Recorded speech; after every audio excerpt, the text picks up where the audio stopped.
도의회 행정사무감사에서 포항 지역 수능고사장의 3분의 1인 4곳이 지진에 취약한 것으로 나타났습니다. 일본산 수입 고철에서 방사능이 잇따라 검출돼 불안감이 커지고 있는 가운데 정부의 공식 검역망에 구멍이 뚫렸다는 지적이 제기되고 있습니다.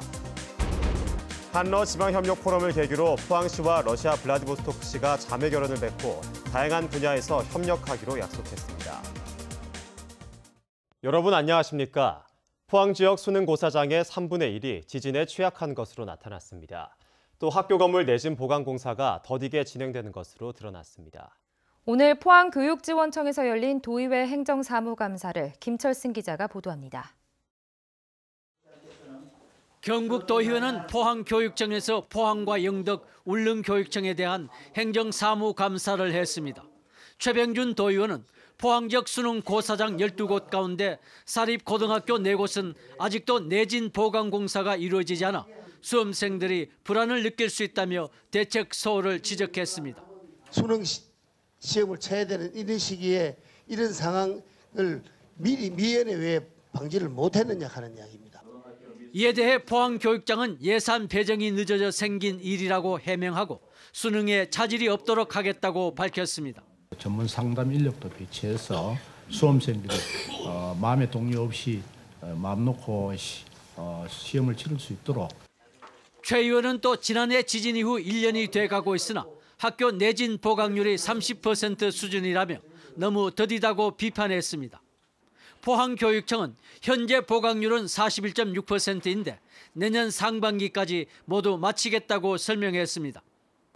이재도 의원은 학생 수 감소로 존폐 위기인 농어촌 학교가 많다며 학부모들이 자유롭게 학교를 선택할 수 있는 자유학구제의 확대를 요청했습니다. 자유학구제를 무한대로 풀어서 학교도 이제는 무한 경쟁을 시켜줘야 각 시군에 1개교식 시범학교로 운영을 하고 2020년부터는 해당되는 학교는 전체 다 하는 쪽으로. 도의원들은 또 비리 사립 유치원은 엄격히 관리해야 하지만 모범 유치원까지 매도되지 않도록 할 것과 학습 부진화와 미세먼지 대책 등도 요청했습니다. MBC 뉴스 김철승입니다. 이강덕 포항시장은 어제 포항을 찾은 문재인 대통령에게 철강 산업 경쟁력 강화와 영일만대교 건설, 영일만항 활성화에 정부의 지원을 요청했습니다. 이 시장은 정부의 신북방 정책에 중추적인 역할을 할 영일만항을 활성화하기 위해서는 울산, 포항, 영덕고속도로 단절 구간인 영일만 횡단대교 건설이 필수적이라며 사업비 변경 승인과 예산 조기 투입을 지원해달라고 건의했습니다. 취임 후 두 번째로 포항을 방문한 문재인 대통령은 4세대 방사강 가속기와 한러 포럼에 참석한 자리에서 경북을 북방교육의 핵심이자 환동해권 물류 중심으로 발전시킬 생각이라고 말했습니다. 제1회 한러 지방협력 포럼을 계기로 포항시와 러시아 블라디보스토크시가 오늘 자매 결연을 했습니다. 이강덕 포항시장과 셰르스투크 세르게이 블라디보스토크 시장 대행은 오늘 포항시청에서 경제와 무역, 문화 등 여러 분야에서 협력을 강화하고 기관 방문이나 연수 파견 등을 지원하는 내용의 자매 결연 협정서에 서명했습니다. 내년 포럼을 개최하는 블라디보스토크시 공무원 일행은 오늘 그린웨이 숲에 기념 식수를 하고 포스코 산업 시찰에 나서는 등 포항에서 마지막 일정을 수행했습니다. 철강 산업단지가 있는 포항에는 일본산 고철을 수입해 사용하는 업체가 많은데요. 고철에서 방사능이 잇따라 검출돼 불안감이 커지고 있습니다. 방사능 고철 대부분이 뒤늦게 고철 사용업체 자체 검사를 통해 발견되면서 정부의 공식 검역망에 구멍이 뚫렸다는 지적이 제기되고 있습니다. 장성훈 기자입니다. 지난 2014년부터 일본산 재활용 고철에서 방사능이 검출된 사례는 모두 16차례에 이릅니다. 포항 등에 공장을 둔 현대제철이 9차례로 가장 많고 대한제강, 포스코 특수강 등의 순으로 세슘과 라듐 등 치명적인 핵종이 다량 검출됐습니다. 일본 후쿠시마 원전 사고 이후 정부가 주요 공항과 항만에 방사선 감시기를 설치했다지만 숫자가 부족해 사실상 무용지물이었던 겁니다. 포항의 경우 수입 고철을 녹여 재활용하는 골업체가 전국 최대 규모인데도 항만의 감시기는 석 대에 불과하고 다른 항만들도 수입 물량에 비춰볼 때 턱없이 부족합니다. 특히 포항 같은 경우에 고철 수입을 가장 많이 하는 지역에서 이런 감시기가 3대밖에 없다라든가 관리 감독이 이렇게 허술하다는 건 상당히 걱정스럽습니다. 방사능이 검출된 16건 가운데 14건은 고철 사용업체의 자체 검사로 확인됐고 정부 검역망에 걸린 사례는 불과 2건입니다. 1차적으로 한강 감시기에서부터 계측이 되지 않고 사용자 현장에서 방사능 검출이 됐다는 것도 관리 체계에 상당히 문제가 있는 것 같고요.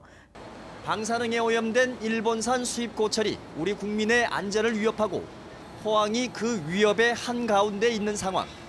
지금이라도 방사선 감시기 설치를 확대하고 정부의 공식 검역망을 보다 세밀하게 다시 정비해야 한다는 지적이 나오고 있습니다.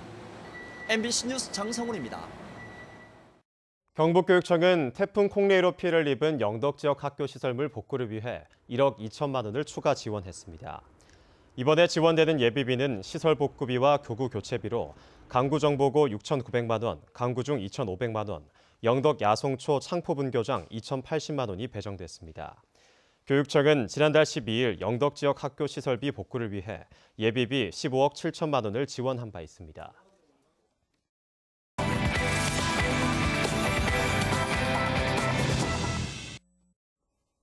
한국 근현대미술사의 태동기, 영남의 구상미술은 큰 역할을 담당했습니다. 경북에서 활동하며 구상의 맥을 잇고 있는 지역 화가들의 작품을 김정진 아나운서가 소개합니다. 정적인 먹외선과 화려한 전통 색채로 정겹게 담아낸 골목의 풍경. 경주의 흔한 풍경이 화가의 손끝에서 꿈속의 한 장면처럼 표현되고 일제시대 독립운동이 치열했던 안동에서 활동하는 작가는 독립운동가의 얼굴을 단단한 매듭으로 표현합니다. 에어브러시로 물감을 분사해 그린 극사실주의 그림까지 모두 영남 구상 작가들의 작품입니다. 인간의 어떤 동물적인 본성을 나타내기 위해서 이렇게 에어브러시를 사용해서 그 피부에 나타나는 주름, 땀구멍, 점 이런 걸 좀 더 사실적으로 표현을 하려고 했습니다. 그래서 제 작품을 보면서 단순히 잘 그린 것도 좋지만은 자기의 내면을 한 번 더 바라봤으면 좋겠습니다. 로컬리티 재현과 구현전은 경북에서 활동하는 구상작가 14명이 참가했으며 50대 이상 작가들이 중심이 된 일부에 이어 현재는 40대 작가 7명이 전시 중입니다.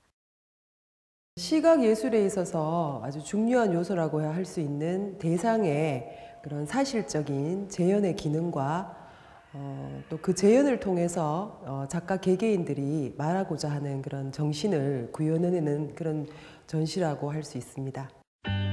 이어서 주말 문화 소식입니다. 클래식을 테마로 한 버스킹 공연이 영일대 해수욕장 버스킹 무대에서 열리고 성악가가 부르는 가요 60주년 무대가 경주 예술의 전당 화랑홀에서 펼쳐집니다. MBC 뉴스 김정진입니다. 지난해 11월 포항 지진과 지역 경기 침체 등의 영향으로 1년 사이에 포항시 흥해읍과 장량동의 인구가 크게 줄어든 것으로 나타났습니다. 포항시 인구 통계를 보면 흥해읍의 인구는 지진 전인 지난해 10월 34,100여 명에서 지난 9월 33,400여 명으로 700명 이상 감소했고 북구 장량동의 인구도 지난해 10월 73,900명에서 올해 73,000명으로 900명가량 줄었습니다. 반면 남구 오천읍의 인구는 같은 기간 100여 명 감소하는 데 그쳤습니다. 에너지 정의 행동과 기독교 환경운동연대, 녹색연합 등 9개 시민사회단체들이 정부의 원전 산업 육성과 원전 수출 정책에 반대하는 기자회견을 열었습니다.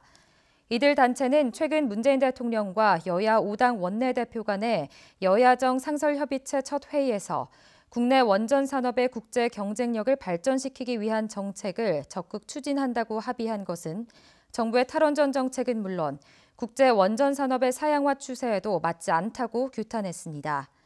특히 이명박 박근혜 정부 10여 년 동안 정부는 아랍에미레이트를 제외하고는 단 한 개의 원전도 수출하지 못했다며 안전성 강화 비용과 핵 폐기물 처리 문제 등의 원전 진흥 정책은 마땅히 중단돼야 한다고 지적했습니다. 경북 동해안과 울릉도 독도에는 오늘 바람이 매우 강하게 불었습니다. 주말인 내일은 대체로 맑은 날씨를 보이겠지만 미세먼지는 나쁨 수준으로 공기가 탁하겠습니다. 안수진 기상캐스터입니다. 오늘 경북 동해안과 울릉도 독도에는 바람이 매우 강하게 불었습니다. 주말인 내일은 대체로 맑은 가운데 낮 기온은 온화하겠습니다. 아침 기온은 4도에서 9도로 오늘보다 3에서 7도가량 낮아 쌀쌀하겠습니다.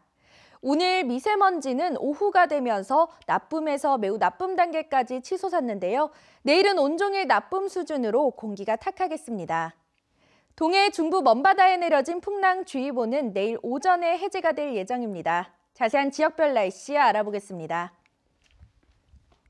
내일 대체로 맑겠습니다. 아침 기온 4도에서 9도, 낮 기온은 18도에서 19도입니다. 울릉도와 독도는 온종일 맑겠습니다. 아침 기온 울릉도 11도, 독도 14도, 낮이 되면 울릉도와 독도 16도입니다.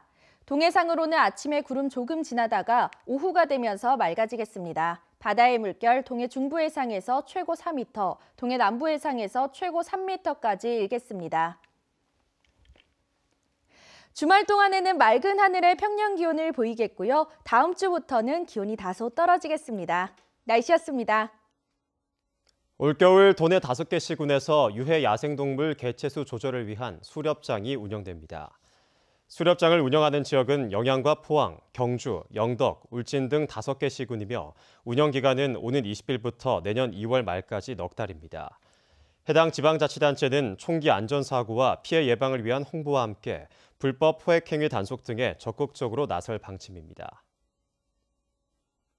한동대학교 글로벌 미래평생교육원은 지진 트라우마 극복을 위한 심리상담 교육과정을 열었습니다.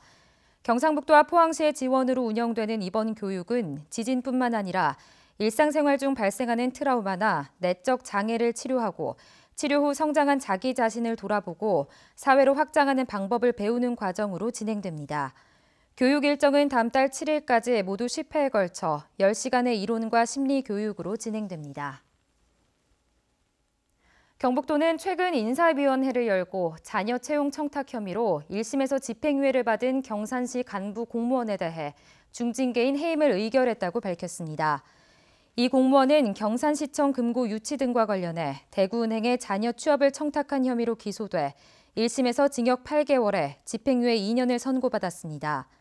경산시는 도에서 의결 내용을 받은 뒤 15일 안에 처분해야 하고 당사자는 통보받은 후 30일 이내에 소청을 제기할 수 있습니다. 경주시는 오늘 의정비 심의위원회를 열고 의원 월정 수당 인상 등에 대해 논의했습니다. 오늘 회의에선 내년도 월정 수당에 대해 심의하고 수당 인상률이 공무원 보수 인상률 2.6%를 초과할 경우 여론조사를 통해 주민 의견을 수렴할 예정입니다. 이상으로 포항 MBC 뉴스를 마치겠습니다. 여러분 고맙습니다.